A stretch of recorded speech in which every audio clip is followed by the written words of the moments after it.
Welcome to Medical Coding and Billing. Today's lesson is Lesson 8, which is subtitled Superbills, Ledgers, and Day Sheets. There are 4 objectives in Lesson 8. The 4 objectives are referencing a progress note to complete a superbill, determining charges from a fee schedule, post charges, payments, and adjustments to a ledger, and complete a day sheet. I strongly suggest that you would review Lesson 1 to familiarize yourself with the SIMS chart and be able to navigate around using the SIMS chart so that any of the activities that you acquire or you are assigned in Lesson 8 and Lesson 9, you will feel much more comfortable with. So please review Lesson 1 on how to use a SIMS chart. And then as you're preparing for this lesson, make sure that you check off when you have acquired the skills for each 4 objectives in Lesson 8. So let's begin. The first topic is cash flow cycle. The first point in the cash flow cycle is the physician's revenue. The physician's revenue is largely deposited from third-party reimbursements. Third-party reimbursements are insurers or payers from insurance companies that reimburse a physician for the services that he or she rendered to their patients. The second point of cash flow cycle is the cash flow. That's the tangible cash that you can touch physically and that is physically seen in the office. The amount of actual cash that is generated and available for the practice's use.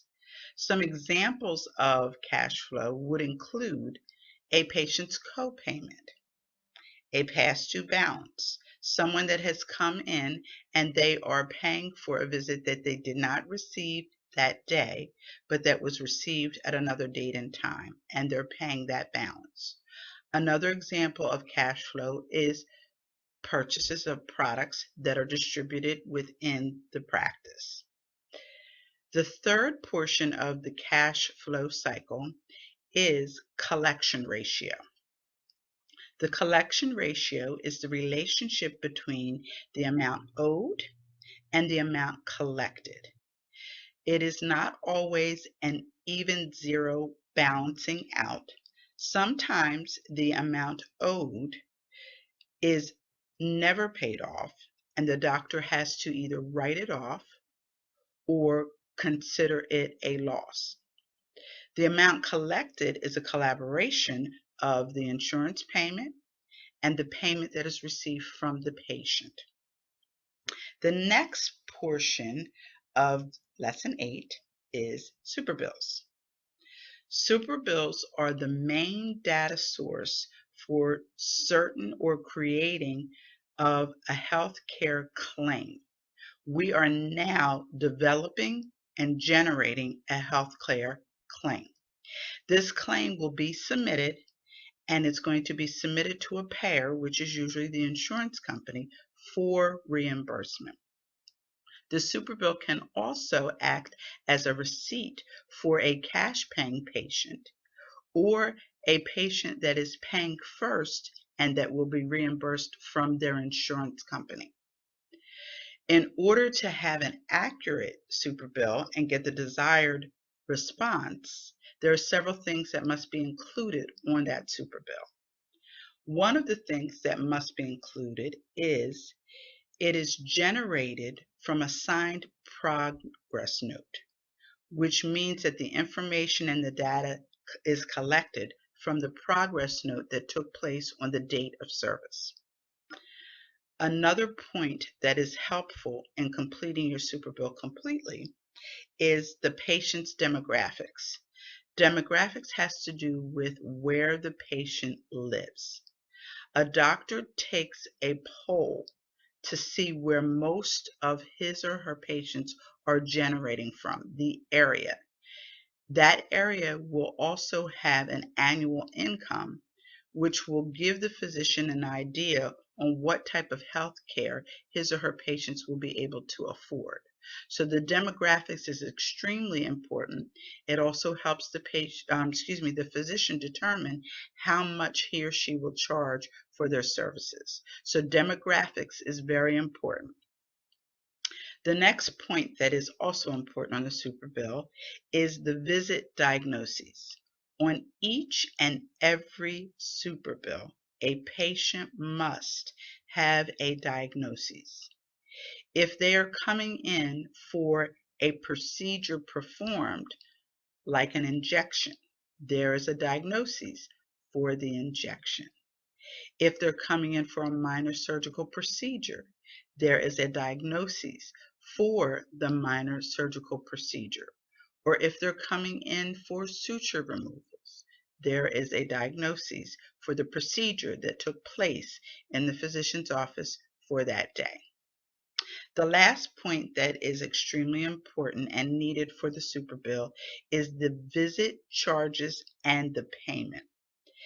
At that point, you will need to look at the reference for the fee schedule.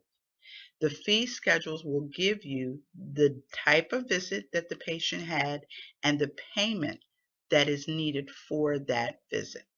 So always look to your fee schedule to get your visit charges and the amount that is being charged for that visit for that day. The ledger is an organized account guarantor. It describes the procedures and the corresponding visit charges.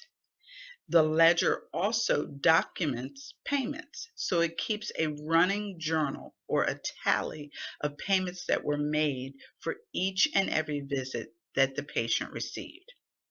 It also documents payments from the insurance reimbursements, from the patient payments, and any adjustments that were made by the physician.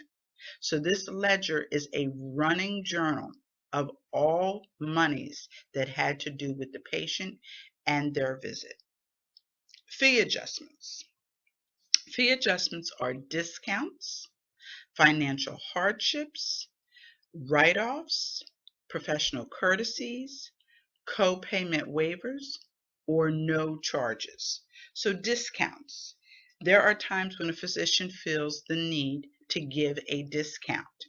It is completely subjective, and they will determine who they will be discounting and why.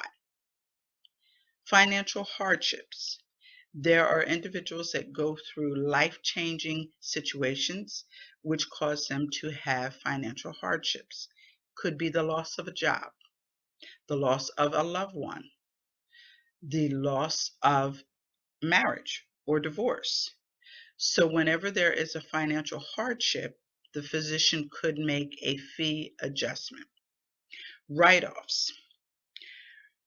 Throughout the course of the year, there are different times where a physician will determine that he or she is going to write the balance off that is due. Could be based on a financial hardship, or if they feel as though they don't want to take any more monies from a particular patient, so they can write off the balance that is due. Or if they know that they've received payment from the insurance company, payment from the patient, and there still is a balance, the physician can choose to write that off. Professional courtesy. Professional courtesy is usually given to another physician, from physician to physician.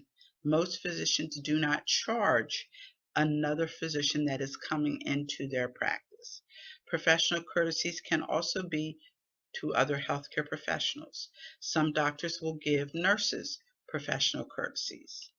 Some physicians will give clergy or religious professionals a professional courtesy, where they will not charge someone that is a priest or a minister, a reverend, a rabbi, someone that is in the clergy can sometimes get a professional courtesy or a no charge, where they've decided that they will not charge people in this profession.